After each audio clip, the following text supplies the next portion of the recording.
আল্লাহর নবী বলেছেন এর ফলে ইলম বিদ্যা উঠে যাবে, ওয়ায়াকসুরাল জাহাল মূর্খতা বেড়ে যাবে। এই ছেলে তোমাকে বলছি, এই ছেলে তোমাকে বলছি, তুমি খুব সতেজ ব্রেনের ছেলে, মাস্টার ডিগ্রি পাস করে গ্রামের বাড়িতে গেছো। তোমাদের গ্রামে একটা হিন্দু সরস্বতী, ভগবতী, কালী, দুর্গা তৈরি করে ওখানে রেখেছে জিলাপি আর একটা কলা। এবার তুমি হাসছো আর বলছো এত বোকা মানুষ গো। আচ্ছা, এই সরস্বতী, কালী, দুর্গা কি কলা খেতে পারে? হিন্দুরা কত বোকা, কি ব্যাপার, এখানে কলা জিলাপি রেখেছে। এই ছেলে তোমাকে বলছি, তুমি সাবধান থেকো।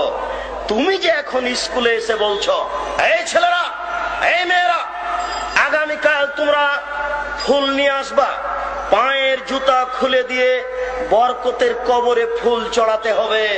তোমার মাস্টার ডিগ্রিকে কবর দিতে এসেছি, তুমি মনে রেখো। তুমি বলো সারা বাংলাদেশ কেন, সারা পৃথিবীর মানুষ যদি পায়ের জুতা খুলে দিয়ে এই বরকতের কবরে ফুল চড়ায়, তাহলে বরকতের 1 পয়সা লাভ হবে নাকি? যদি না হয় তুমি এই কাজ করলে কেন? তাহলে ওর সরস্বতী ভগবতীর কাছে কলা দেওয়া আর তোমার এই কবরে ফুল চড়ানো দুইটা সমান নয় কি? তুমি মুসলিম, তুমি মুসলিম, তুমি চিররণবীর, তুমি মরণকে করো না ভয়।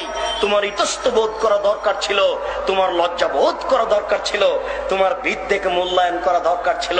তুমি বেশি না পারলে তুমি ঘুরে দাঁড়াতে, ছি ছি এ কাজ কেউ করে, এই বলে তুমি ঘুরে দাঁড়াও। বাঁচার পথ আছে। তুমি শিক্ষক হয়ে কাজ করো কি করে?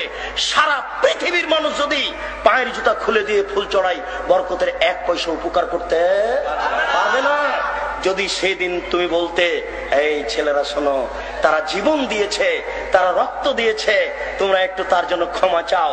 তোমরা বলো আল্লাহ এদেশের ভাষাকে টিকানোর জন্য বরকত জীবন দিয়েছে, তোমার দরবারে ক্ষমা ভিক্ষা চাচ্ছি। সে মানুষ, বরকত মানুষ, সালাম মানুষ, তার কোনো ভুল ত্রুটি থাকতে পারে।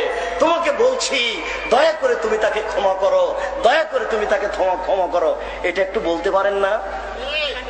কাপুরুষ ছেলে তুমি, তুমি সুন্দর ছেলে নও, অভিশপ্ত ছেলে তুমি।